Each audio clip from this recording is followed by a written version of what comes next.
If I run into a catastrophe, it is my karma. You see, that means far more than that it is a punishment for something I did wrong in the past. That is a legalistic view of karma. But a naturalistic or organic view of karma is, in fact, that what happens to me is what I do. And that in a certain sense, I want what happens to me. We can use want, notice how we use this word. It means to desire and it means to lack or to need. We say to somebody, you're wanting, you're deficient in something that you need. So it's rather alarming, really, when you consider it, that you always get what you want, invariably. Even though you may think that it's entirely opposed to your wishes. But if it's your karma, everything that happens to you, put it in another way, everything that comes to you is a return to you of what goes out of you. Yes, obviously, that's absurd. If you confine the definition of yourself to your voluntary, conscious behavior. That's a ridiculous definition of oneself. Oneself, by any stretch of the imagination, must involve far more than the conscious and voluntary aspects of our behavior. And if we see that it involves intimately and inescapably the behavior of what we call the other, the not-self, the environment, and see that these two are moving together like the two sides of the snake when it swims, then you get a very curious feeling. You have to be careful of it if you've got a Western background. Because, and this is what happens to a lot of people who play around with psychedelic chemicals, there are many, many cases of inflation among these people. That is to say, when you get this sensation that the two sides of the world, the inside and the outside, are moving together, you may think, I am ruling it. I am God in the Western sense of the word. Therefore, your ego, instead of being, as it were, integrated and transcended with all this process, merely assumes vast dimensions, has megalomania, is blown up by the mystical experience. And so you get the holier-than-thou people going around, who seem to think that they're above all human conventions and have no obligations to anyone or anything, because they're divine and they can do as they damn please. What they haven't realized is that doing as you will isn't a new kind of behavior that you suddenly put on and say, from now on I'm going to go around doing as I will. You have to realize first that that's what you've always been doing. And you can look at this from a very simple point of view. It's not a complete point of view. But you can say, well, now what about the people who did good and who did the things that they didn't want to do? You know, everybody's mother said to us, darling, sometimes we have to do things we don't like. Well, what about that? Well, you can always say, the kid obeyed the mother and did the thing that it didn't like because that was the better part of wisdom. In other words, if it hadn't done that, something worse would have happened. And we choose the lesser of two evils. And when you find yourself in a situation where you have to choose the lesser of two evils, then you say, I want out of here. And you take the easiest way. You take the line of least resistance. So that's your doing. Now, you can pursue that more profoundly when you stop thinking about human behavior as something that responds to the compulsion of an environment. And you can get out of that when you see the behavior of the environment as an essential aspect of you. So it isn't, as it were, the environment starting something, which you are therefore compelled to follow. It's the whole system moving together. So then, you get in the state of liberated or mystical consciousness, you very often feel that a hill is lifting you up as you walk up it. The ground seems to heave beneath your feet, and up you go. And you get this strange feeling of lightness, of effortlessness. Walking on air, never a care, you know. This wonderful sense that there are no obstructions anywhere. There's nothing, as it were, banging you and making you do that. It all flows together. And that's a very common sense. And you are actually, in that state of consciousness, you are perceiving the goings-on, the Tao, the course of nature, in the way it's happening. But in the ordinary way, you've been conditioned to resist it, to fight it, and to use those sensations of resistance to create a sensory basis for what you describe as the ego. The ego, in practice, is a sense of strain. When you are aware of I, you are aware of a basic discomfort, which is located basically between the eyes, somewhere in here, a sort of tightness. Also, it's in other centers too. It's in the solar plexus and sort of various physical centers. In other words, where this constant tension or resistance against it is going on. And that's what you feel when you talk about I.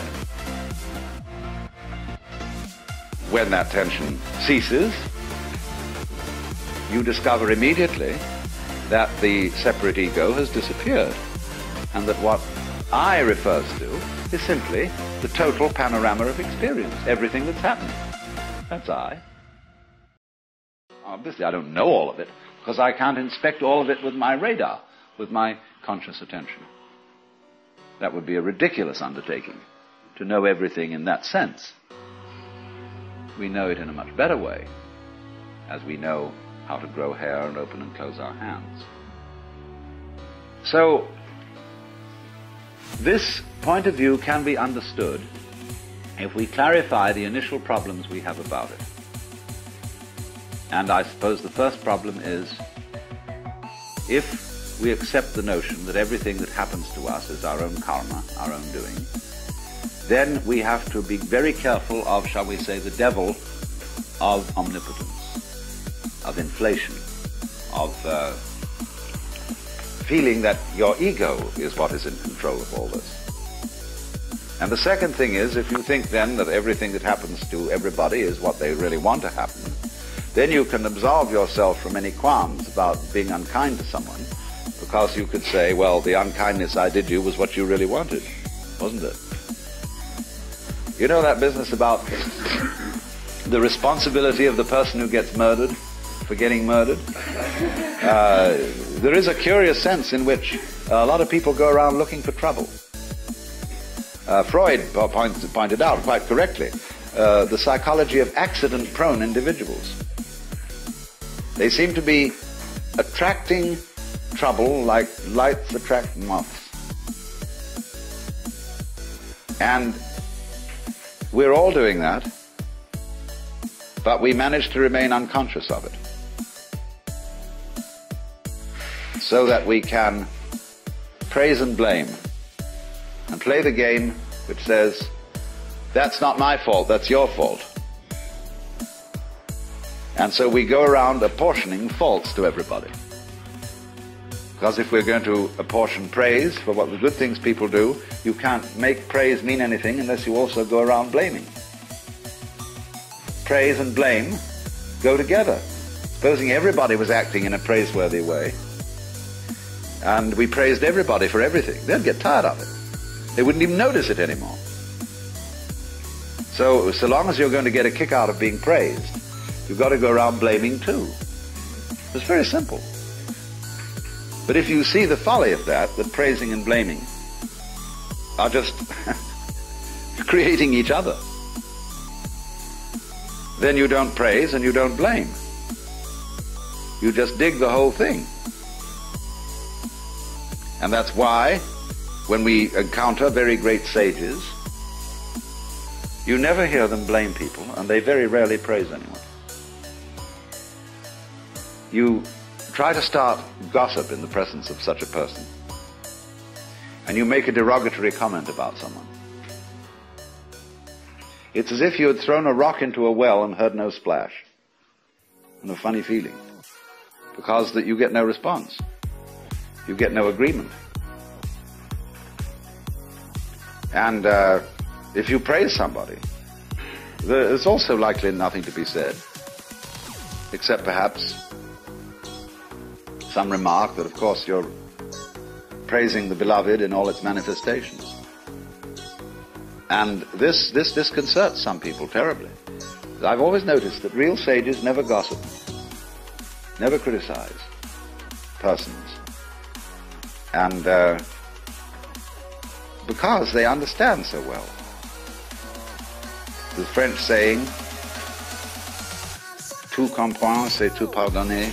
To understand all is to forgive all. Is so true if you are experienced in just the ordinary way of dealing with human problems. If you've been a counselor or psychotherapist or minister or anything like that, you very soon get to realize how vastly complicated people are.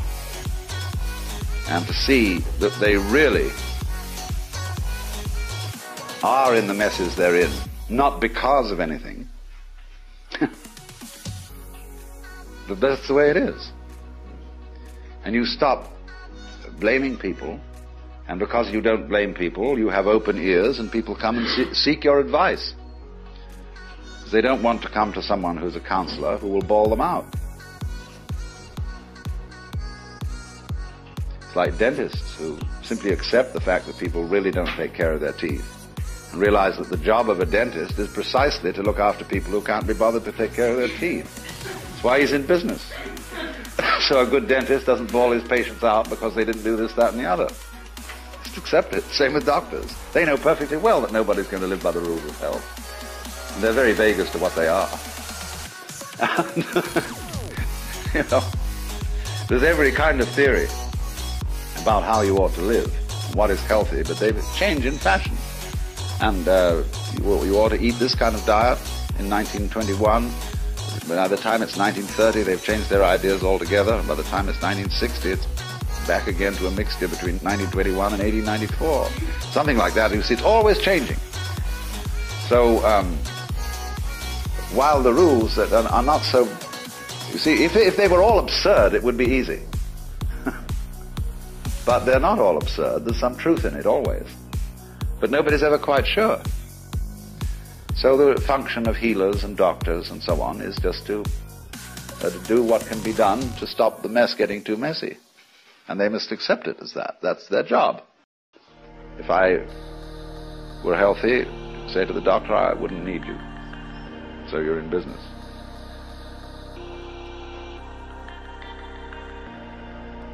Now, what about it then? We have difficulty in seeing this mutuality of our relationship to the rest of the world because it's contrary to common sense, contrary to the way we've been brought up. And therefore we have what I would call an initial intellectual block to understanding, quite apart from any emotional blocks or anything of that kind. But obviously, we must overcome that intellectual block if we're going to go any further and actually realize and feel this way of life's working and this relationship between what you do and what happens to you. Then the question arises, then what do I do? Do I go around saying to myself, all this that's happening to you is what I wanted. I am inside and outside. I am the subjective and I am the objective. I don't mean to go around thinking thoughts about this, so as it were to talk yourself into this way of feeling. Well, that's very superficial. Because this new sense of relationship to nature is something much more than an idea, See, ecologists and physicists have the idea that this is so. But they, mostly in their private life and in their ordinary human behavior, are just like other people who don't feel it and who feel themselves in a Newtonian billiards game, even though they've gone on to quantum mechanics. So that there may be a transition from our ordinary way of feeling how things go on to the new way, we have to do something other than think. Because actually thinking is causing the trouble. It is by thinking that we divide the world into separate events and separate things. That is calculus. And Ananda Kumaraswamy once described the life of the liberated being as a perpetual, uncalculated life in the present.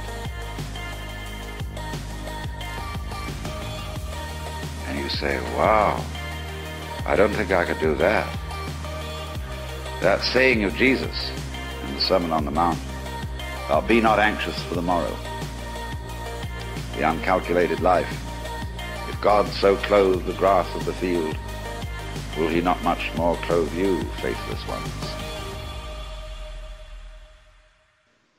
And I've never met a preacher yet who would really take that up. They all say, well, of course, that's too hard a saying for most of us.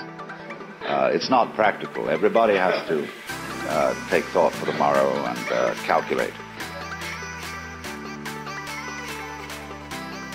Well, at this point, people can go in two directions. There's one class of people who will say, all right, let's live the uncalculated life. Let's not make any plans. And before you know where they are, they're living a filthy pad and scrounging around and living on petty thievery and so on. This is the usual thing.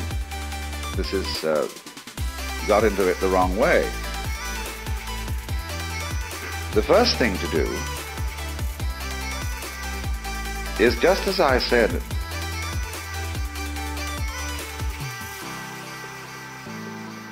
whether you like it or not and whether you know it or not, the relationship between you and the environment is always one that is harmonious. So in the same way, you are always living the uncalculated life. You have to find out, first of all, that you're always doing it. And that what you call your calculations, and the things you did, were funny little rationalizations. In other words,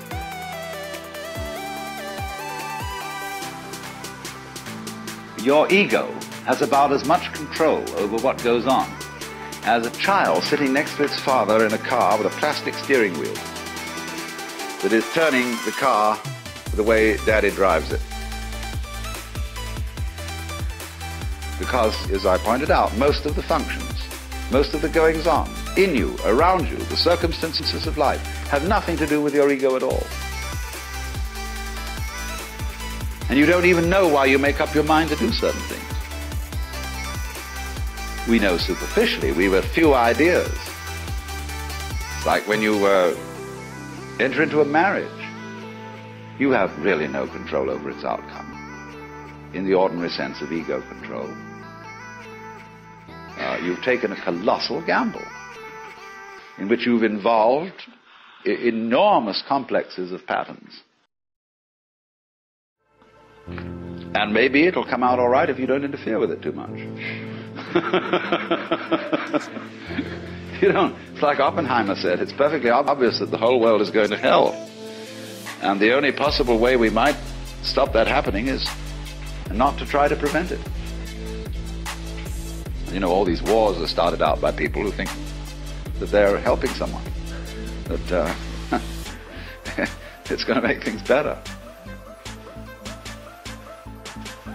So, when you begin from the basis, not of saying, I should now live the spontaneous and improvident and non-calculating style of life, But realize you've always done that. Only you rationalized that you didn't.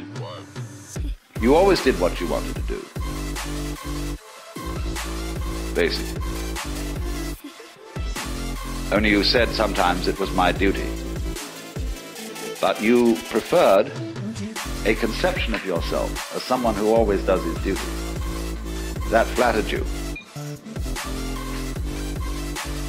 And so you were still following your own way. Now the first thing then is to see that. That's what's happening.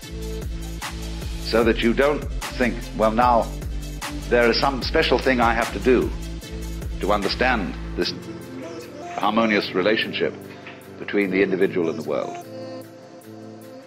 Because if you work on it that way, you will start from the presupposition that that relationship doesn't already exist and has to be brought into being.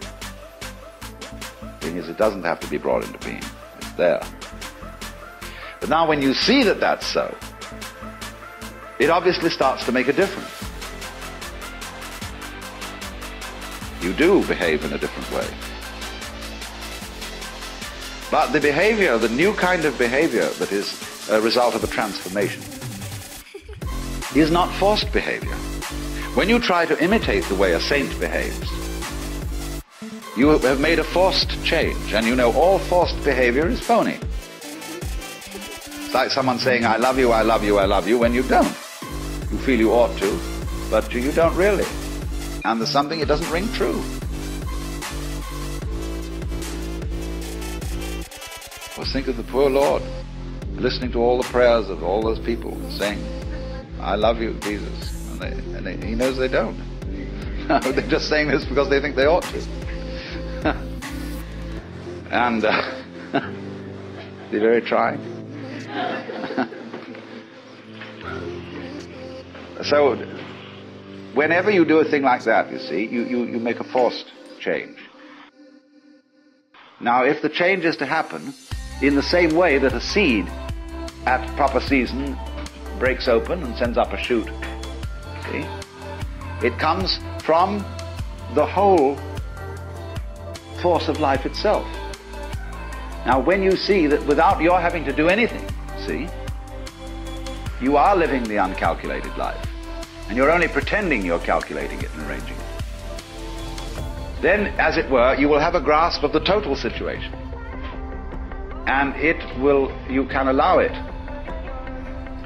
to produce changes in action, which are not forced.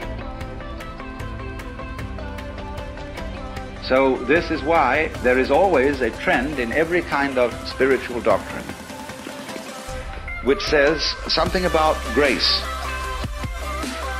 divine grace. There must come about something in you, a change, which you can't produce. And if you try to produce it, you will be a victim of spiritual pride.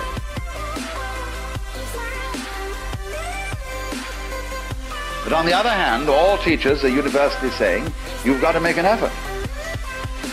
There's some discipline, there is something you must do. Well, that's the only way to get it across to people. That you, as a separate effort maker, are a myth, are a phantasm. Because if you really try to control your mind and only think the thoughts that you think are good thoughts to think, you will find that you're going round in a circle. Krishnamurti is awfully good at pointing this out. When people ask him, how do you meditate? He says, why do you want to meditate? Why are you concentrating? Why are you saying prayers? Why do you think you should believe in God? And it always comes up because I'm just a son of a bitch. I mean, I'm out for my own good, and this seems to be the way. So he says, you see, you don't have any genuine love at all. It's all fake. And so you have to find, first of all, where the genuine love is. Now, you love you, don't you? That's genuine. We won't argue about that. So I'm going to say to you, frankly, I'm out for me. But of course, I don't do it in a tactless way. I don't go around and hit people over the head and say, give me this, give me that. I'm much more subtle. I say good manners and please and how nice you all are and so on, and finally people feel massaged psychologically into a state where they'll give. But then I said after that there's some things that bother me. First one is, if I love me, what do I want? And furthermore, who am I? Because if I'm going to be realistic about getting what I want, I've got to be pretty sure what it is that's me and what is the state of desire in me. If I am desire, see, if I am a center of desire, what's it all for? Well, I think of all the things I want. Well, it so turns out that none of them are me. When I say I want dinner, that doesn't mean I'm going to eat me up. If any pleasure I can think of is the enjoyment of something that I haven't thought of defining as myself. Because I like my sensations. I like what happens to my body when I take a fine wine and down it. But then what's the difference between my body and the wine? If I say I like the wine, I also mean I like me and the wine together. A mixture.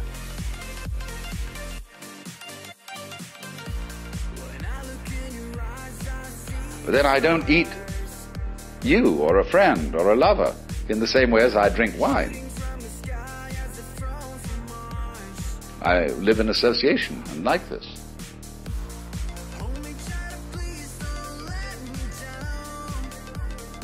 But then I'm loving things that aren't formally supposed to be me.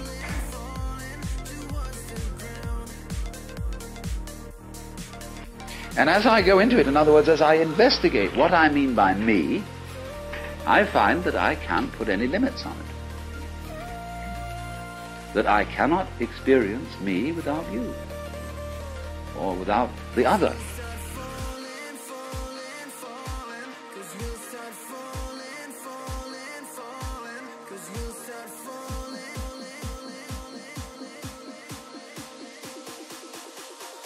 They're inseparable. But you don't find this out until you investigate it. Until you really go into the question, what do I want? And that's the most important investigation anyone can make. The question of power. And all these military men, you think they think they want power. And so I said to them some very subversive and undermining things without anybody knowing it until long after I'd left.